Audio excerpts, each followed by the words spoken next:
जय हिंद एस्पिरेंट्स, मैं रूबी ठाकुर स्वागत करती हूं आप सबका एसएसबी क्रैक एग्जाम्स चैनल पर। तो मैं आपसे बात करने आई हूं आज एक और नए टॉपिक पर, और आज का जो हमारा टॉपिक है that is related to a latest bill जो अभी राज्यसभा में पास हुआ है, that is the chief election commissioner. और जो बाकी इलेक्शन कमिश्नर्स हैं उनको अपॉइंटमेंट को लेके कुछ बात थी एंड उसी में कुछ चेंजेस किए गए हैं। सो चलिए जानेंगे डिटेल में कि क्या है इस बिल के changes. So the news was related to the Chief Election Commissioner and Other Election Commissioners Bill 2023। जैसे कि हम सब जानते हैं अभी विंटर सेशन चल रहा है, उसी के अंदर इस बिल को सामने लेके आया गया था। और बात करें तो इस बिल को सबसे पहले जो इस बिल पे बात की गई थी that was in August 10 2023 and अभी भी इस पर जिन्होंने बात की that is by the law minister Arjun Ram Meghwal. And अभी रिसेंटली इसको पास कर दिया गया है एंड इसके अंदर जो चेंजेस आए हैं that is on the appointment and service. किस तरह से election commissioner chief election commissioner को अपॉइंटमेंट किया जाएगा, सारा का सारा क्वेश्चन उसी के ऊपर था एंड उसी के ऊपर चेंजेस किए गए हैं। प्लस अगर फाइनल उस पर हम बात करें तो स्टिल जो रिटेन किया गया कि हमारा जो इलेक्शन कमीशन है वो इंडिपेंडेंटली ही वर्क करेगा। तो ये सारा का सारा केस शुरू हुआ था एक सुप्रीम कोर्ट की जजमेंट के साथ। तो मार्च 2023 की बात है जब एक सुप्रीम कोर्ट की जजमेंट आई थी एंड जिसमें इन्होंने कहा था कि जो हमारे चीफ इलेक्शन कमीशन और जो इलेक्शन कमिश्नर्स को अपॉइंट किया जाता है तो उनकी जो कमेटी है अपॉइंटमेंट के अंदर, उसके अंदर रहना चाहिए कि एक प्राइम मिनिस्टर होने चाहिए, leader of opposition in Lok Sabha, and उन्होंने डाला था कि चीफ जस्टिस ऑफ इंडिया को भी उस कमेटी में शामिल होना चाहिए जिसके अंदर अपॉइंटमेंट की जाती है। हालांकि कॉन्स्टिट्यूशन में कोई भी पर्टिकुलर ऐसा प्रोसेस नहीं है जो ले किया गया हो जिसके द्वारा जो मेंशन हो कि कैसे आपको उनको अपॉइंट करना है। बट इसमें साथ ही सुप्रीम कोर्ट ने क्लैरिटी दी थी कि जो फाइनल हैंड है इसका जो पूरा का पूरा अपॉइंटमेंट के रिलेटेड जो भी पार्लियामेंट लॉ बनाएगी उसी को ही अपहेल्ड किया जाएगा। तो sir central government has a free hand in appointing these officials. इससे पहले जब ये जजमेंट आई थी उससे पहले की बात है। And the president makes the appointments on the advice of the union council of ministers. Council of ministers जो भी एडवाइस देती है मीन्स जो वो फाइनल करते हैं, एंड काउंसिल ऑफ मिनिस्टर्स जिनको हेड करते हैं हमारे प्राइम मिनिस्टर, जो भी वो कहते हैं उसी के अकॉर्डिंग जो इससे पहले अपॉइंट कर दिए जाते थे। लेकिन साथ ही जब ये जजमेंट आई थी तब सुप्रीम कोर्ट ने कहा था कि this is only subject to any law to be made by the parliament. उन्होंने सिर्फ एक राय दी थी, एक एडवाइस दी थी। अब बात करें जो बिल आया है, जो बिल का नाम है that is the chief election commissioners and other election commissioners appointment condition of service and term of office bill 2023।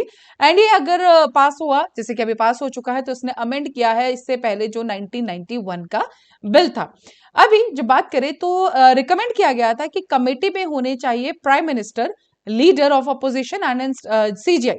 ये रिकमेंडेशन दी गई थी सुप्रीम कोर्ट के द्वारा, लेकिन जो फाइनली अब चेंज किया गया है वो डाले गए हैं कैबिनेट मिनिस्टर। तो चीफ जस्टिस ऑफ इंडिया की जगह इसमें ऐड किए गए हैं हमारे कैबिनेट मिनिस्टर। साथ ही तो जैसे कि मैंने आपको बताया CGI is replaced with the cabinet minister. And साथ ही अपॉइंटमेंट ऑफ इलेक्शन कमीशन के लिए कहा गया है कि पहले एक सर्च कमेटी बनेगी।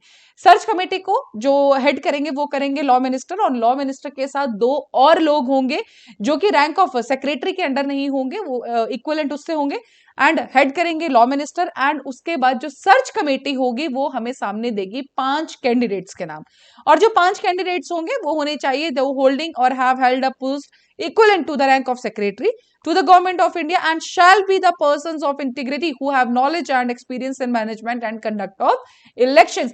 तो जो सर्च कमेटी का गठन किया जाएगा जिसके अंदर होंगे हेड लॉ मिनिस्टर, उनके साथ दो और लोग जुड़े होंगे, वो किन्हीं 5 कैंडिडेट्स का नाम सामने लेके आएंगे।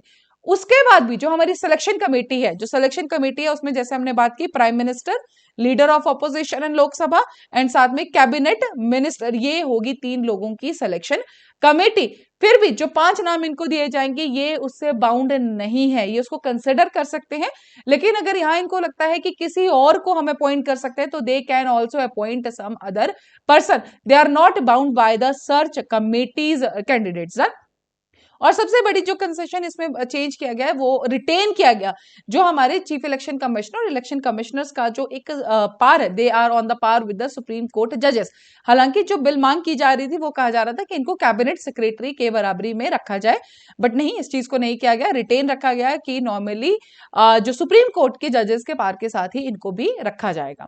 साथ ही एक और क्लॉज इसमें ऐड किया गया है जो पहले हटा दिया गया था, that is to protecting the officers against civil और criminal proceeding proceedings, something that was omitted earlier. The courts are prohibited from entertaining civil or criminal proceedings, and ये होगा जो particularly में अभी में सर्व कर रहे हैं चीफ इलेक्शन कमिश्नर और इलेक्शन कमिश्नर, या उससे पहले जो एक्स पहले सर्व कर चुके हैं और उन्होंने अपनी ड्यूटी के दौरान अगर कुछ ऐसा कहा है, so you can't go with the civil और uh criminal proceedings against them. तो ये भी इस पर्टिकुलर बिल में नया क्लॉज डाला गया है।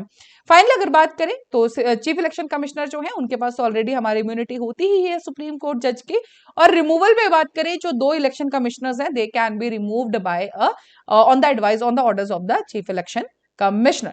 सो that was the whole change. अगर हम इसको समराइज करें तो सुप्रीम कोर्ट ने सबसे पहले कहा था अपने उसमें कि हमें क्या चाहिए, लीडर ऑफ अपोजिशन होना चाहिए सिलेक्शन कमेटी में, chief justice of India and जो अपोजिशन साथ में प्राइम मिनिस्टर, ये उन्होंने रिकमेंड किया था। लेकिन इसी टाइम पर जो बात आई है, अब क्या फाइनल हुआ है कि prime minister, leader of opposition और कोई एक कैबिनेट मिनिस्टर इसको लिख करेंगे। और प्लान है the comment table the chief commissioner का ये सब हेड हो चुका है, एंड नाउ फाइनली राज्यसभा ने इसको पास भी कर दिया। एंड सर्च पैनल जैसे कि मैंने आपको बताया बनाया गया है, जिसको हेड करेंगे हमारे लॉ मिनिस्टर एंड उनके साथ कोई और 2 लोग भी इसमें होंगे। So these are and final जो अपॉइंटमेंट का है that is with the president only, so that all we know कि president will only ratify these appointments. So that was all related to this particular update. So अभी आप screen पे देख रहे हैं हमारे कुछ courses related to SSB interview. So हर महीने हमारे बैचेस बैठते हैं, you can join these courses and साथ ही these courses for your defence exams, NDA, CDS, AFCAT, आप इन कोर्सेज में भी एनरोल कर सकते हैं। To enrol in this courses, and जब आप एनरोल करेंगे उस टाइम पे एक डिस्काउंट कोड जो कि वॉरियर 10 आप यूज कर सकते हैं, you will get 10% of on all that particular course. So that's all for the day. Thank you so much. जय हिंद, जय भारत। अगर आप एक डिफेंस एस्पिरेंट हैं और एसएसबी इंटरव्यू, एनडीए, सीडीएस, एफकेट जैसे एग्जाम्स के लिए प्रिपेयर कर रहे हैं तो आप एसएसबी क्रैक एग्जाम्स के कोर्स को चेक करना ना भूलें। आप हमारी लर्निंग एप्लीकेशन को गूगल प्ले स्टोर से भी डाउनलोड कर सकते हैं।